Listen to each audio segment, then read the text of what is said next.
into my sight with your daylights. 1,000 little Paris Hilton parasites spreading apathy like it does the heat. No deuces, it's cities here to be empty. Market leeches wanna crawl far on the backs of the workers, petty bourgeois. Say it comes round, but I know it trickles down. And there ain't prosperity that's bleeding into this ground. When the earth swings, it's always our throats. So don't tell me that we're in the same boat. You're bleeding us dry while your pigs fly. How you play your blame games? You think I'm blind? It ain't a brown man that tried to cut my pay. It ain't a white man that took my rights away. It ain't a black man that sold me down the line. It was a rich man. Every fucking time, so you attack the working as you persecute the poor. Then you stand there and tell me there's no class war. Don't pretend to me you ain't a friend to me. You're just a last enemy.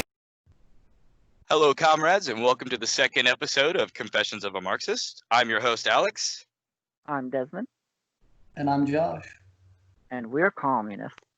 Yes, indeed we are. And today we do have a hefty episode for you guys. We've received a lot of questions on our last video that we all feel need some addressing in this podcast. It definitely ties in with the overall agenda of the show. One of the main questions we received was, is communism anti-American by nature? So we're gonna give you guys an answer to this question very beginning of the episode, and then at the end of the episode we're going to answer some of the other questions that we received.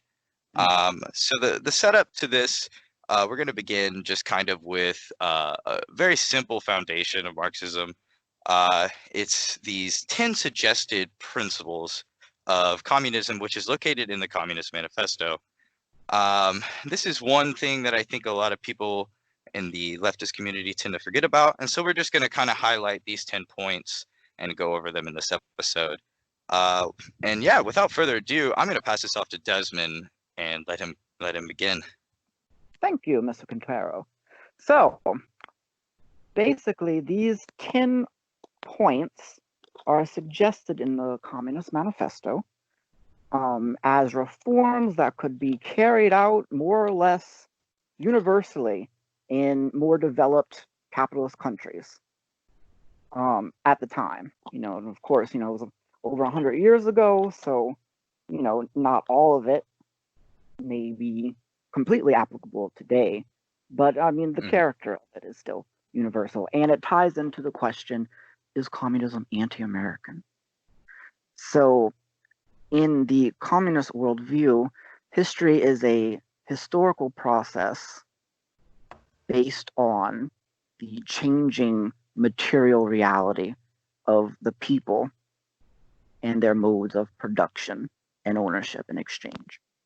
So, and also, all societal change is a result of conflict between contradicting class interests, which in modern bourgeois capitalist society, the principal contradiction is the contradiction between the bourgeoisie, who own all of the wealth and the wealth-producing means, such as land, factories, centers of distribution, communication, banking, and the proletariat, who are the propertyless masses of people who earn wages.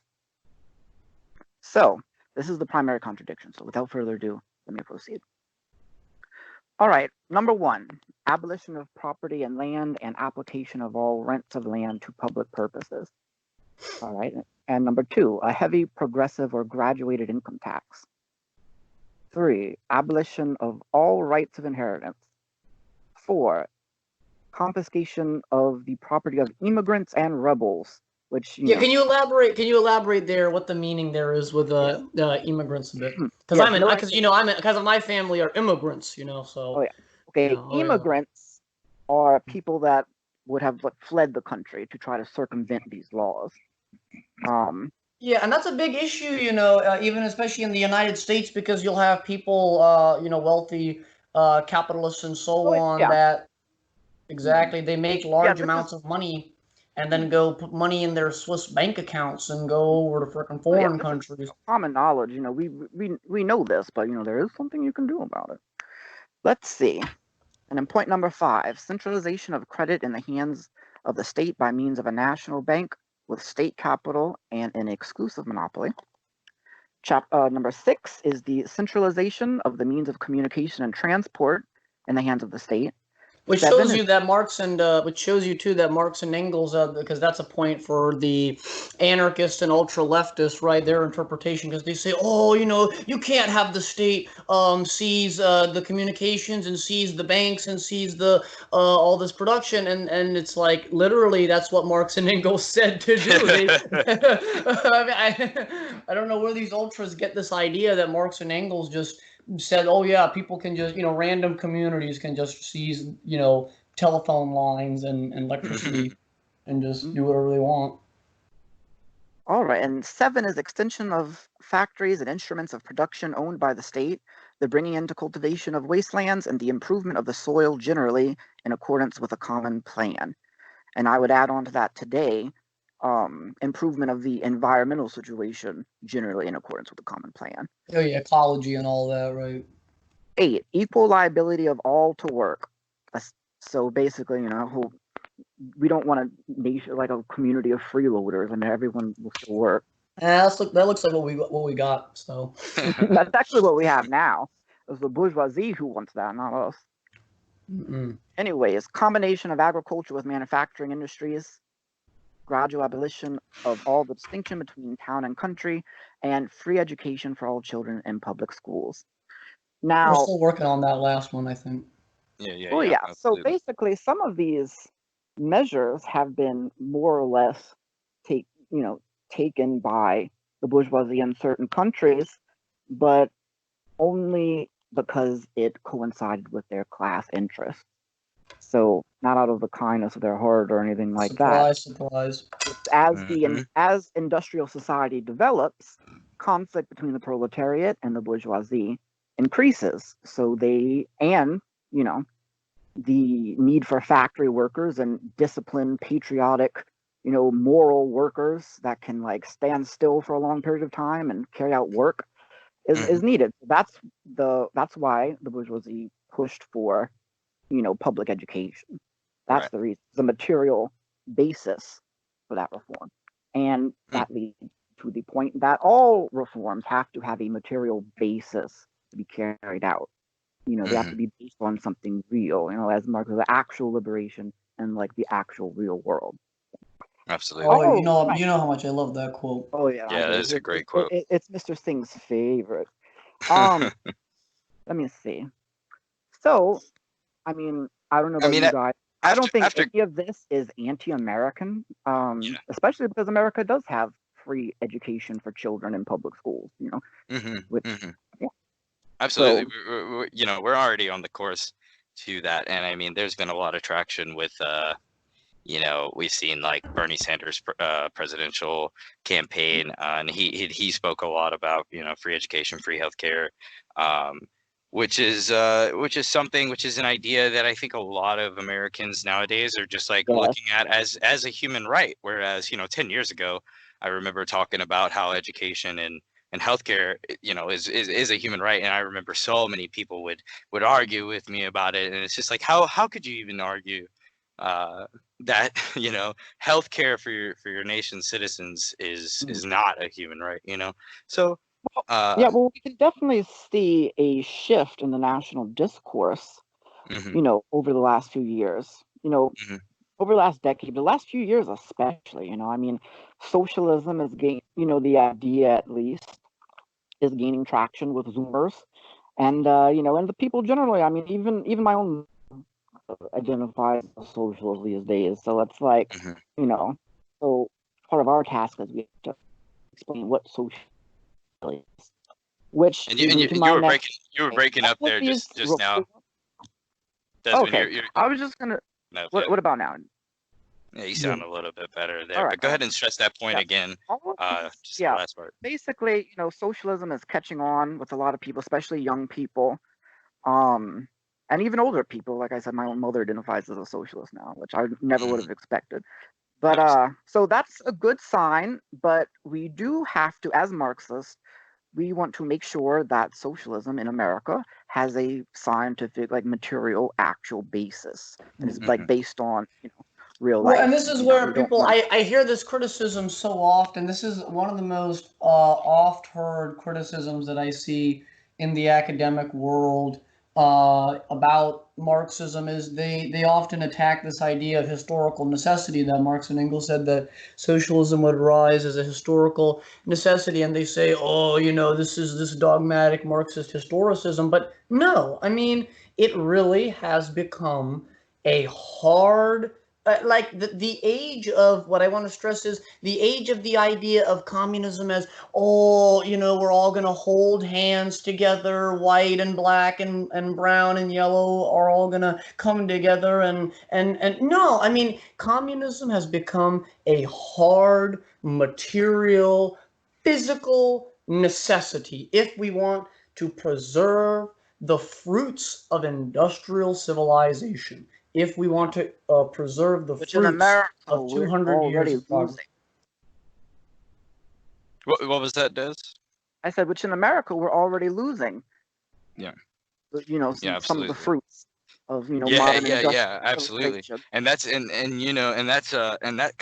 this perfectly kind of segues into our next point, which is we're gonna discuss a little bit more about the current political climate right now in China.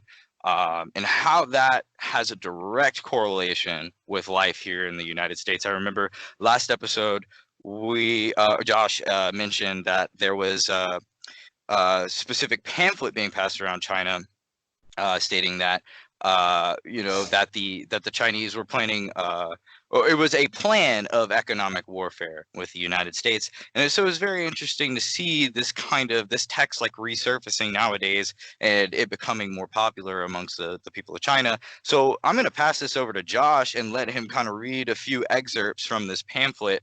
And hopefully this will shed a lot of light for people on the current situation with China and the United States. So Josh, without further ado. Oh, certainly. Well, thank you. Well, thank you, Alex. No, thank you. No, you've certainly done me a disservice. I mean, you've given me the task that I have to present to like we just spent 10 minutes trying to explain to our viewers that communism is not anti-American, and now I have to present a book entitled Unrestricted Warfare, China's Master Plan to Destroy America to our viewers. So I really, you've kind of removed the mask. I mean, now this is the part where I have to come out and say, yes, that this is our true intentions, right? But no, in all seriousness, the book has actually been out for a very long time. It's really nothing new. So the book came out in 1999 as titled Unrestricted Warfare, China's Master Plan to Destroy America. So it was written by a Chinese Air Force colonel, retired Chinese Air Force colonel who was a professor at the University of Beijing. The book is not, I want to stress, official policy. It's not anything that the CCP puts out as official policy, but such a senior level official of the People's Republic writing it, and it is certainly read by authoritative figures, and it's taught in the university by the professors. Now, this is not going to be some kind of ooga booga like, oh, the Chinese are going to, Red Dawn and the Chinese are going to come and conquer us. No, but the professor, General Chow, makes some very good points in this book, and I've highlighted some very specific points that I want to bring up.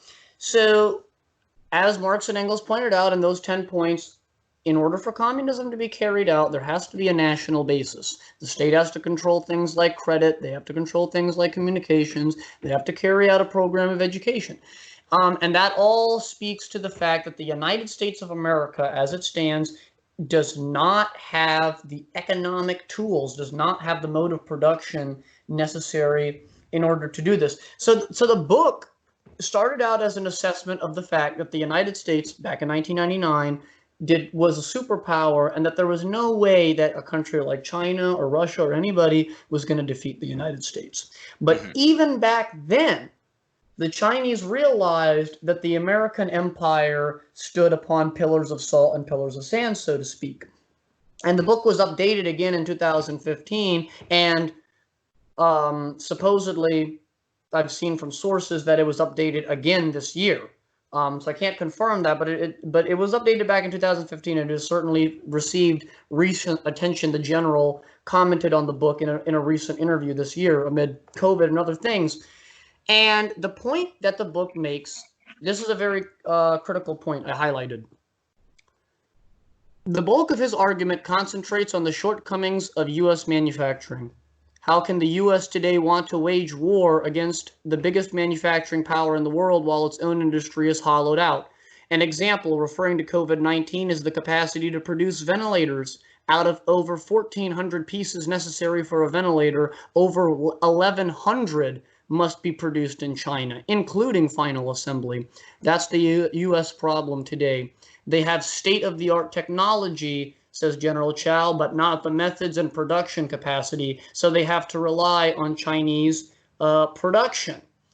What's more is that General Chow does not think it at all possible for China to really be outstripped of this role, right, as a major manufacturer. He dismisses the possibility that Vietnam, the Philippines, Bangladesh, India, or any other Asian country might replace China's workforce. He says, think about which of these countries has more skilled workers than China. What quantity of medium and high-level human resources was produced in China in the past 30 years? Which country is educating over 100 million students in secondary schools and universities? The energy of all these people is still far from being liberated for China's economic force. We're hitting right into that 10th plank. The secondary and university levels. These workers are skilled workers in China. They're skilled workers. They can make things like masks. They can make iPhones. They can make products that people actually want. I mean, the Indian and Bangladeshi workers, I mean, they're producing, they're not educated. The Bengali and Indian governments don't care about those workers. They don't care if they die or get sick. They don't have health care. They don't have anything at all. And he makes a very good point here that China as a manufacturing giant is here to stay. The U.S. can say whatever they want that, oh, we'll get it from India, we'll get it from Vietnam, we'll get it from Bangladesh. No, you won't. It's not going to happen. Right. Not even for the next 20 years. And Josh, if you'll allow me, I wanted to kind of bring up, so this is really our last question that we received, but one of the questions stated that, you made a very good point in reading it. He said that with the current relations, and let me just make sure that I'm 100% accurate on this. I don't want to butcher that. Give me 1 second.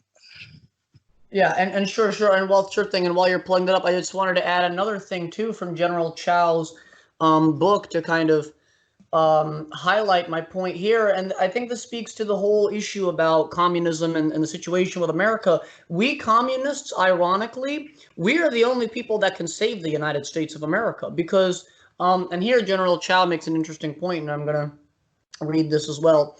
Don't think that only territorial sovereignty is linked to the fundamental interests of a nation. Other kinds of sovereignty, such as economic, financial, defense, food, resources, biology, and culture, are all linked to the interests and survival of nations and are components of national sovereignty. I mean, liberals do not understand this. Liberals don't get it. And that's why they can't save the American nation. Only communists can save America. Only we can bring back the productive power of the nation and save America from this predicament. I mean, the idea that we communists, we want to break up the United States and turn it into some kind of deindustrialized hell or some other kind of weird fantasy of the right-wingers. I mean, no, if anything, we're saying, yeah, it's ironic, right? I mean, we're saying, yes, we want to industrialize the country. We want to make the country competitive in a global way, but it's not going to happen.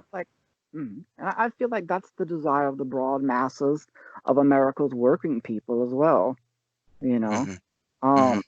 which is part of the reason a lot of them kind of got corralled into Trump's cult is because of the promises he made to reindustrialize the United States and all these jobs he was going to create, and he was going to make America great again, and America come back. And we see that it didn't really play out the way he said it would. No, I mean, his not at all. attempts have been very weak, and they failed. And basically, President Xi Jinping from China basically scoffed at it and said, if America wants a trade war, they are not going to win. And as Josh pointed out, it's because we don't have manufacturing capabilities that they do right now. Exactly. Absolutely. It's not that a lot of Americans are under the false idea that it's the Chinese that have everything to lose. No, it's us that has everything to lose, not the Chinese. Yes, yeah, absolutely. And that statement right there answers the and it wasn't really a question that was asked. The direct quote was, China's economy is too tied into America's for them to ever go to war with us or to even survive a prolonged engagement with us. And I feel as though what we just stated kind of already refutes that. And it wasn't really a question, but it was something that we did want to bring up on the show just to get the clarification out there for any of our viewers. If you ever have any questions related to any of the material that we say in this podcast, we fully encourage you to leave a comment in the video description, and we will do our absolute hardest, our absolute best to include your comments or your questions in the next video. And definitely we want to keep the discussion going, and that's the idea. And there's a second part to this comment that Josh and Desmond, I don't know if you guys want to touch on this, but it says, what capitalists fear is the end of glorifying socialites and the wealthy. Why is it that with Hollywood shut down, they are now pushing people to watch actors and the such on podcasts? So I'd like to clarify. Yeah, I'd like to clarify the comment a little bit. So what he's saying is, like, what they fear more than the what capitalists fear more than the reindustrialization of the United States is essentially the end of glorifying, people like Oprah Winfrey and Nicki Minaj and all these really popular celebrities. And I'd like to see if we have any refutes for this.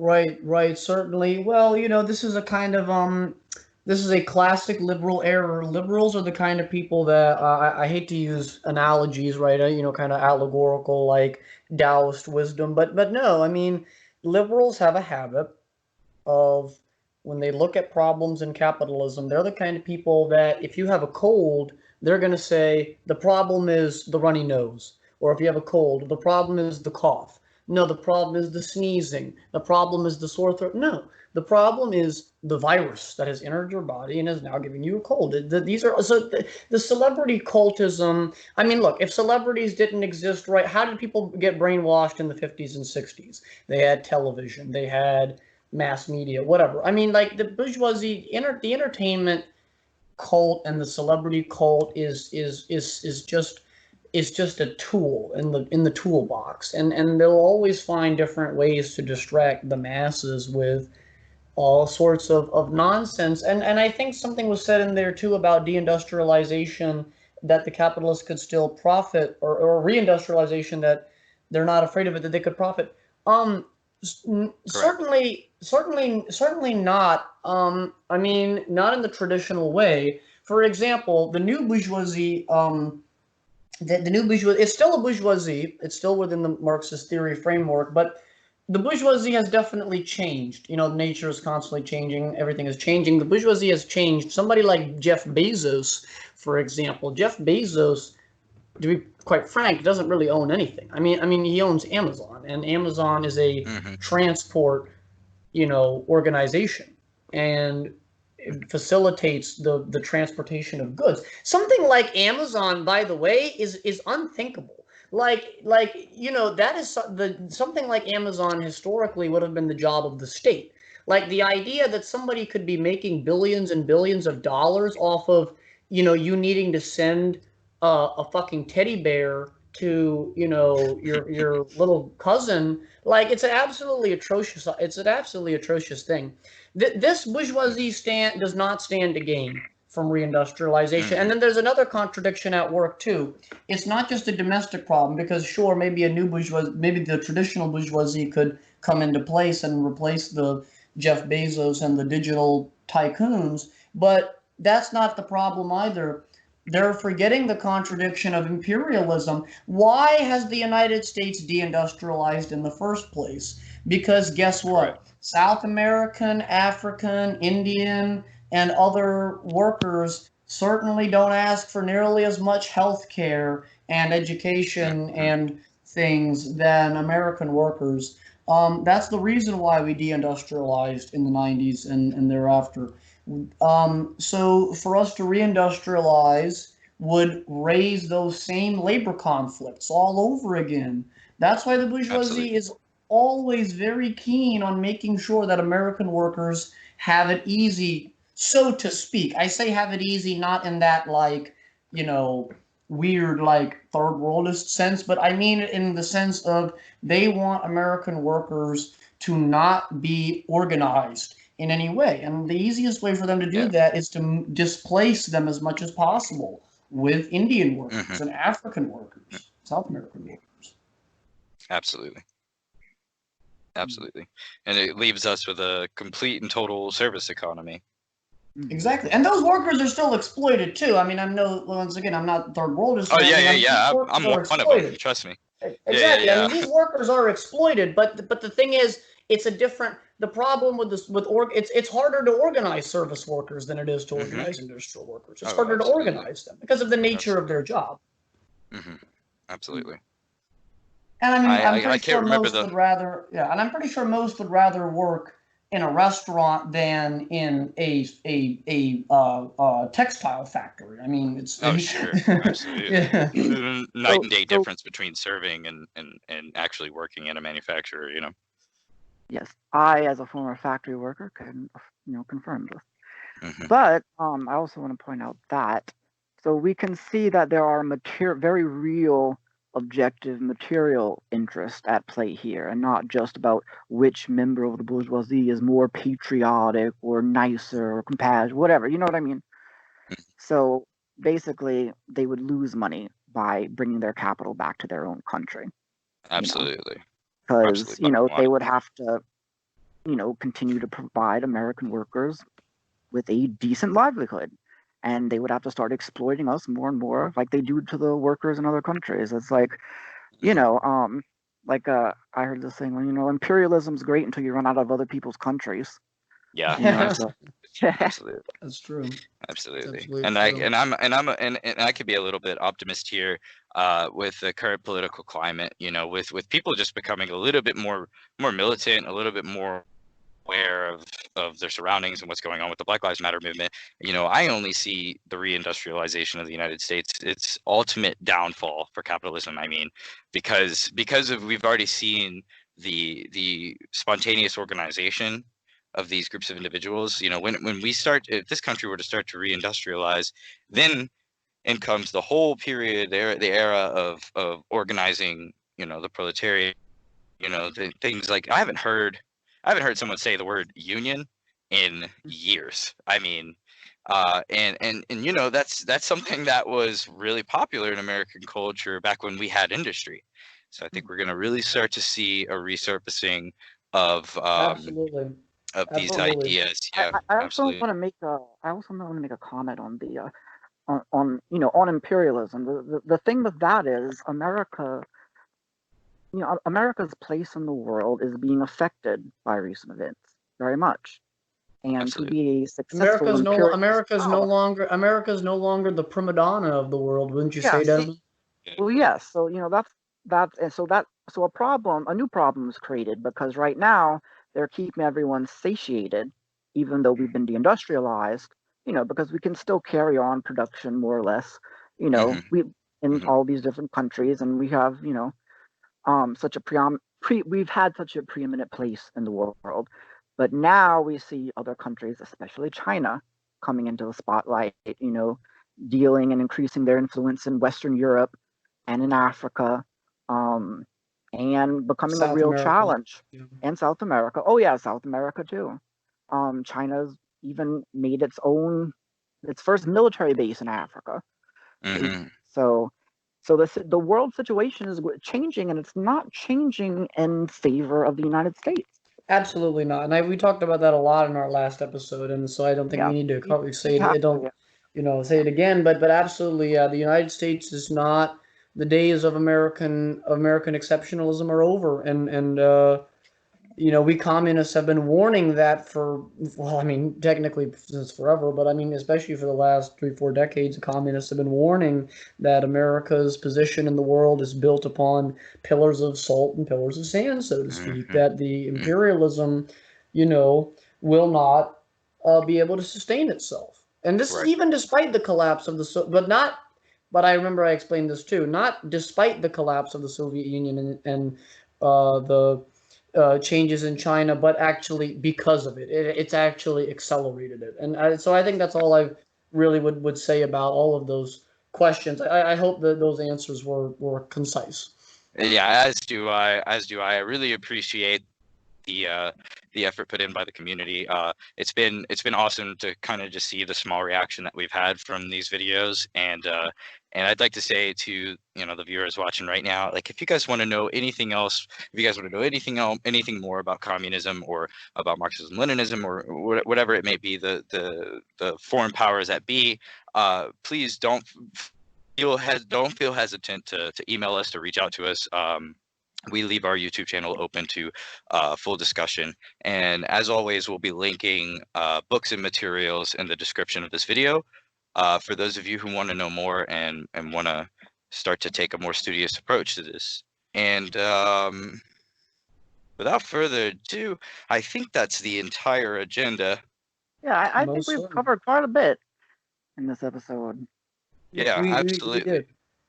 And we'll go ahead and list the 10 simple suggested principles of communism in the description too, if you guys just want to go back through that and read through it. All right, well, I guess I'll go ahead and read through those again. And remember, these should be the basic minimum demands of American communists, or any communists.